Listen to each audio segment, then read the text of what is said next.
안녕하세요. 행복을 부르는 마술피리 김필수입니다. 우리가 흔히 쟤는 참 철이 없다 이런 얘기를 하고요. 또 어떤 사람들을 보고는 저분은 참 인격이 굉장히 성숙한 분이야 이렇게 얘기를 합니다. 그리고 물론 이제 또 재미있고 유머러스한 사람들을 갖다가 우리가 철없다라고 얘기도 하는데, 그게 아니라 내면에 있어서는 그렇죠. 누구나 다 성숙한 삶을 살고 싶다. 좀 더 내면이 깊이가 있고 좀 더 훌륭한 그런 삶을 살고 싶다고 생각을 하죠.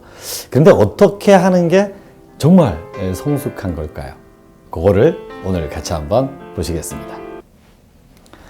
성숙한다는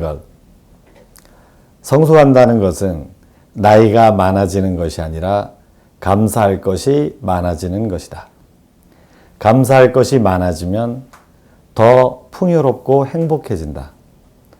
참으로 성숙한다는 것은 더욱 행복해지는 것이다.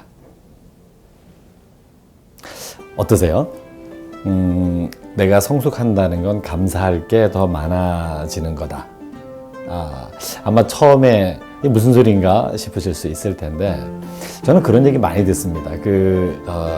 연배가 되시는 분들, 나이가 점점 많아지시면서 이제 우리나라도 이제 고령화 사회라고 얘기 많이 하지 않습니까? 그런데 어른들 얘기 들어보면은 다 노인네가 말이야 나이가 들수록 점점 어린애가 돼가 이런 얘기 많이 하죠. 뭐 사소한 거 가지고도 불평이 많으신 거, 뭐 이건 이래야 되고 저건 저래야 되고, 어린애가 돼간다는 표현이 제가 봐도 맞는 것 같아요. 그러니까 애들도 뭐 사소한 거 가지고 앵거리고 울다가 뭐 사탕 하나 주면 헤 하고 웃고 애들이 그러잖아요. 어떤 면에서는 천진난만하다 이렇게 얘기할 수도 있겠지만, 그런데 좀 더 뭐랄까 내면의 깊이가 있고 보다 자유롭고 행복해 보이는 모습은 아니죠. 대개는 보면은 그냥 평탄하게 사신 분들보다는 어떤 면에서는 어려움을 많이 겪고 그걸 이겨내신 분들이 참 그때 그렇게 어려운 적도 있었는데 지금 이렇게 사는 거는 굉장히 고마운 거야 라고 느끼실 때, 그렇게 표현을 하실 때 참 저분은 인격적으로도 성숙하고 마음으로도 풍요롭게 사시는구나 이런 생각이 드는 거죠. 저는 많이 생각이 나는 게 오프라 윈프리 경우거든요. 뭐 오프라 윈프리가 유명인이 됐고 뭐 돈을 많이 벌고 뭐 그런 것도 의미가 있겠지만, 실제로 어렸을 때 오프라 윈프리는 굉장히 불우한 환경에서 자랐거든요. 굉장히 가난하고 참 어려운 환경에서 자랐고, 본인은 굉장히 고통스러운 경험들도 많이 겪었고요. 인간관계에서 여러 가지 폭행을 겪기도 했고 참 마음의 상처가 많았는데, 오프라 윈프리가 그런 상황에서 생각을 바꾼 게 있었죠. 그게 뭐였냐면, 그래 내가 지금 이렇게 어려운 상황이지만 내가 감사할 수 있는 건 없을까? 그래서 내가 감사할 수 있는 것 5가지를 매일매일 적기 시작했던 거죠. 내가 이 물 한 잔을 마시는데 이 물 한 잔이 참 고맙다.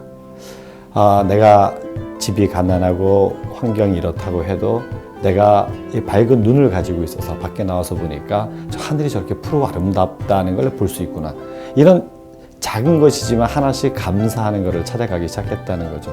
그래서 지금 결과적으로 눈에 보이게도 굉장히 부러움을 살 만한 그런 삶을 살고 있는데, 그때 어린아이였던 오프라 윈프리를 생각해 보면은 나이는 비록 어렸지만 오히려 성숙한 마음이 아니었던가 이런 생각이 듭니다.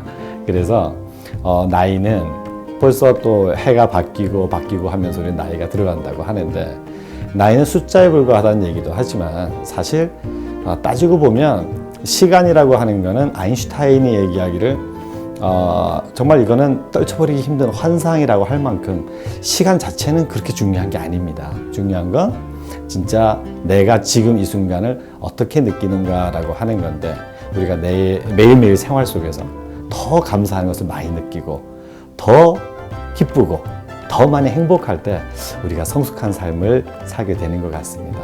그래서 모두가 정말 작은 것부터 또 큰 것까지, 또 사실 크고 작은 거를 따지기보다는 늘 순간순간 감사한 걸 많이 발견해서 늘 성숙하고 행복한 삶을 사시면 좋겠습니다.